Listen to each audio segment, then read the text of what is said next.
season is upon us. Which type will we worry about this year? And what kind of shots will we be told to take? Remember the swine flu scare of 1976? That was the year the U.S. government told us all that swine flu could turn out to be a killer that could spread across the nation.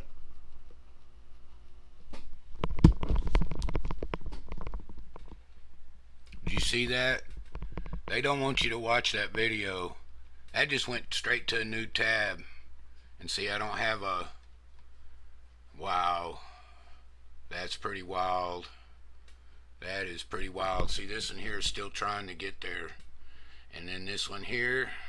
Oh, nope. I already clicked it off. Wow. Here we go again.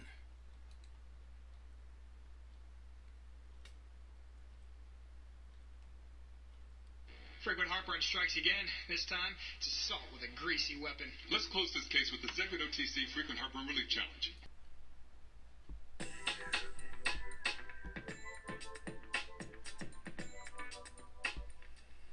The flu season is upon us. Which type will we worry about this year? And what kind of shots will we be told to take? Remember the swine flu scare of 1976?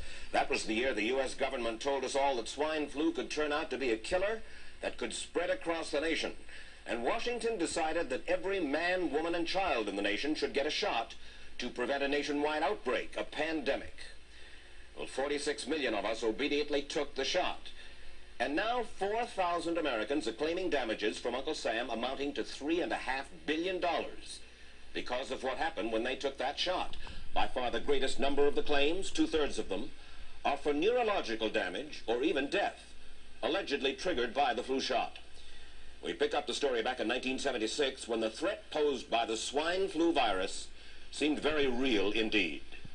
This virus was the cause of a pandemic in 1918 and 1919 that resulted in over 500,000 deaths in the United States, as well as 20 million deaths around the world. See how easy it is to... Thus, the U.S. government's publicity machine was cranked into action to urge all America to protect itself against the swine flu menace. Influenza is serious business. During major flu epidemics, millions of people are sick and thousands die. Well, this year you can get protection. The vaccines are safe, easy to take, and they can protect you against flu. So roll up your sleeve. Protect yourself. One of those who did roll up her sleeve was Judy Roberts. She was perfectly healthy, an active woman, when in November of 1976, she took her shot. 2 weeks later, she says, she began to feel a numbness starting up her legs. I joked about it that time. I said I'll be numb to the knees by Friday if this keeps up. By the following week, I was totally paralyzed. So completely paralyzed, in fact, that they had to operate on her to enable her to breathe. And for 6 months, Judy Roberts was a quadriplegic. The diagnosis? A neurological disorder called Guillain-Barré syndrome, GBS for short. These neurological diseases are little understood. They affect people in different ways. As you can see in these home movies taken by a friend, Judy Roberts' paralysis confined her mostly to a wheelchair for over a year. But this disease can even kill. Indeed, there are 300 claims now pending from the families of GBS victims who died, allegedly as a result of the swine flu shot. In other GBS victims, the crippling effects diminish and all but disappear. But for Judy Roberts, progress back to good health has been painful and partial. Now, I notice that your smile, Judy, is a little bit constricted. Yes, it is. Is it different from what it used to be? Very different. I have a greatly decreased mobility in my lips. And I can't drink through a straw on the right-hand side. I can't blow out birthday candles. I don't whistle anymore, for which my husband is grateful. It may be a little difficult for you to answer this question, but have you recovered as much as you are going to recover? Yes, this is it. So you will now have a legacy of braces on your legs for the rest of your life? Yes, the weakness in my hands will stay, and the leg braces will stay. So Judy Roberts and her husband have filed a claim against the U.S. government. They're asking $12 million, though they don't expect to get nearly that much. Judy, why did you take the flu shot? I'd never taken any other flu shots, but I felt like this was going to be a major epidemic. And the only way to prevent a major epidemic of a really deadly variety of flu was for everybody to be immunized. Where did this so-called deadly variety of flu, where did it first hit back in 1976? It began right here at Fort Dix in New Jersey in January of that year when a number of recruits began to complain of respiratory ailments, something like the common cold. An Army doctor here sent samples of their throat cultures to the New Jersey Public Health Lab to find out just what kind of bug was going around here. One of those samples was from a Private David Lewis who had left his sickbed to go on a forced march. Private Lewis had collapsed on that march, and his sergeant had revived him by mouth-to-mouth resuscitation. But the sergeant showed no signs of illness. A few days later, Private Lewis died. If this disease is so potentially fatal that it's going to kill a young, healthy man, a middle-aged school teacher doesn't have prayer. The New Jersey lab identified most of those soldiers' throat cultures as the normal kind of flu virus going around that year, but they could not make out. There are those who think a car that looks like this might be too... What kind of virus was in the culture from the dead soldier and from 4 others who were sick? So they sent those cultures to the Federal Center for Disease Control in Atlanta, Georgia for further study. A few days later, they got the verdict: swine flu. But that much publicized outbreak of swine flu at Fort Dix involved only Private Lewis, who died, and those 4 other soldiers who recovered completely without the swine flu shot. If I had known at that time that the boy had been in a sickbed, got up, went out on a forced march, and then collapsed and died, I would never have taken a shot. The rationale for our recommendation was not on the basis of the death of a single individual, but it was on the basis that when we do see a change in the characteristics of the influenza virus, it is a massive public health problem in this country. Dr. David Senser, then head of the CDC, the Center for Disease Control in Atlanta, is now in private industry. He devised the swine flu program, and he pushed it. You began to give flu shots to the American people in October of '76. October 1st. By that time, how many cases of swine flu around the world had been reported? There had been several reported, but none confirmed. There had been cases in Australia that were reported by the press, by the news media. There were cases in... None confirmed. Did you ever uncover any other outbreaks of swine flu anywhere in the world? No. Now, nearly everyone was to receive the shot in a public health facility where a doctor might not be present. Therefore, it was up to the CDC to come up with some kind of official consent form, giving the public all the information it needed about the swine flu shot. This form stated that the swine flu vaccine had been tested. What it didn't say was that after those tests were completed, the scientists developed another vaccine, and that was the one given to most of the 46 million who took the shot. That vaccine was called X53A. Was X53A ever field tested?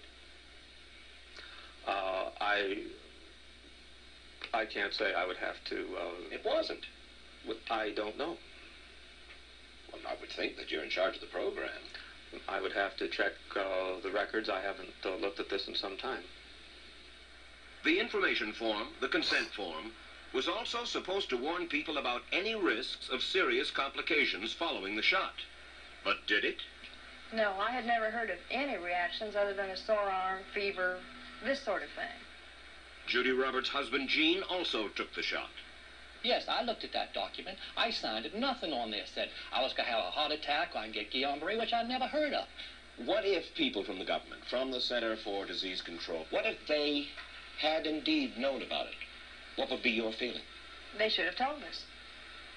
Did anyone ever come to you and say, you know something, fellas? There's the possibility of neurological damage if you get into a mass immunization program? No. No one ever did? No. Do you know Michael Hapwick? Yes. Mm-hmm. Dr. Michael Hapwick directed the surveillance team for the swine flu program at the CDC. His job was to find out what possible complications could arise from taking the shot and to report his findings to those in charge. Did you know ahead of time, Dr. Hapwick, that there had been case reports of neurological disorders, neurological illness, apparently associated with the injection of influenza vaccine? Absolutely. You did? Yes. How'd you know that? By review of the literature. So you told your superiors, the men in charge of the swine flu immunization program, about the possibility of neurological disorders? Absolutely. What would you say if I told you that your superiors say that you never told them about the possibility of neurological complications? That's nonsense. I can't believe that they would say that they did not know that there were neurological illnesses associated with influenza vaccination. That simply is not true. We did know that.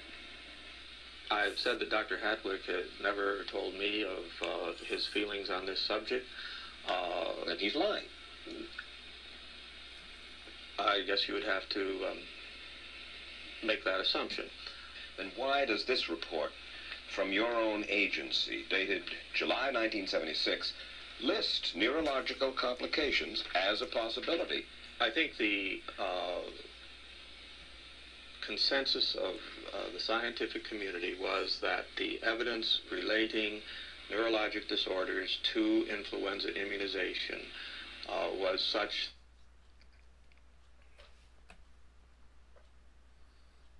to tell the people that information. I think that over the years we have tried to inform the American people as fully as possible. As part of informing Americans about the swine flu threat, Dr. Sensor's CDC also helped create the advertising to get the public to take the shot. Let me read to you from one of your own agency's memos planning the campaign to urge Americans to take the shot. The swine flu vaccine has been taken by many important persons, he wrote. Example, President Ford, Henry Kissinger, Elton John, Muhammad Ali, Mary Tyler Moore, Rudolph Nureyev, Walter Cronkite, Ralph Nader, Edward Kennedy, etc., etc. True? I'm not familiar with that particular piece of paper, but I do know that at least of that group, President Ford did take the vaccination. Did you talk to these people beforehand to find out if they planned to take the shot? I did not know. Did anybody? I do not know. Did you get permission to use their names in your campaign? I do not know. Mary, did you take a swine flu shot? No, I did not. Did you give them permission to use your name saying that you had or were going to? Absolutely not. Never did. Did you ask your own doctor about taking the swine flu shot? Yes, and at the time he thought it might be a good idea. But I resisted it because I was leery of having the symptoms that sometimes go with that kind of inoculation. So you didn't? No, I didn't. Have you spoken to your doctor since? Yes. And? He's delighted that I didn't take that shot. You're in charge. Somebody's in charge. This is your advertising strategy that I have a copy of here. Who's it signed by? This one is unsigned. But you'll acknowledge that it was your baby, so to speak. It could have been from the Department of Health, Education, and Welfare. It could be from CDC. I don't know. I'll be happy to take responsibility for it. It's been 3 years now since you fell ill with GBS, right? Right. Has the federal government, in your estimation, played fair with you about your claim? No, I don't think so. It seems to be dragging on and on and on. And really, no end in sight that I can see at this point. With respect to the cases of Guillain-Barré, allegedly... Former Secretary of HEW Joseph Califano, too, was disturbed that there was no end in sight. So a year and a half ago, he promised that Uncle Sam would cut the bureaucratic red tape for victims suffering from GBS and would pay up quickly. We shouldn't hold them to an impossible or too difficult standard of proving that they were hurt. Even if we pay a few people a few $1,000s that might not have deserved it, I think justice requires that we promptly pay those people who do deserve it. Who's making the decision to be so hard-nosed about settling? Well, I assume the Justice Department is. Griffin Bell before he left? Well, the Justice Department agreed to the statement I made. It was cleared word for word with the lawyers in the Justice Department by my HEW lawyers. And that statement said, in effect? That statement said that we should pay Guillain-Barré claims without regard to whether the federal government was negligent if they resulted from the swine flu shot. I think the government knows it's wrong. If it drags out long enough, that people will just give up. let it go. I am a little more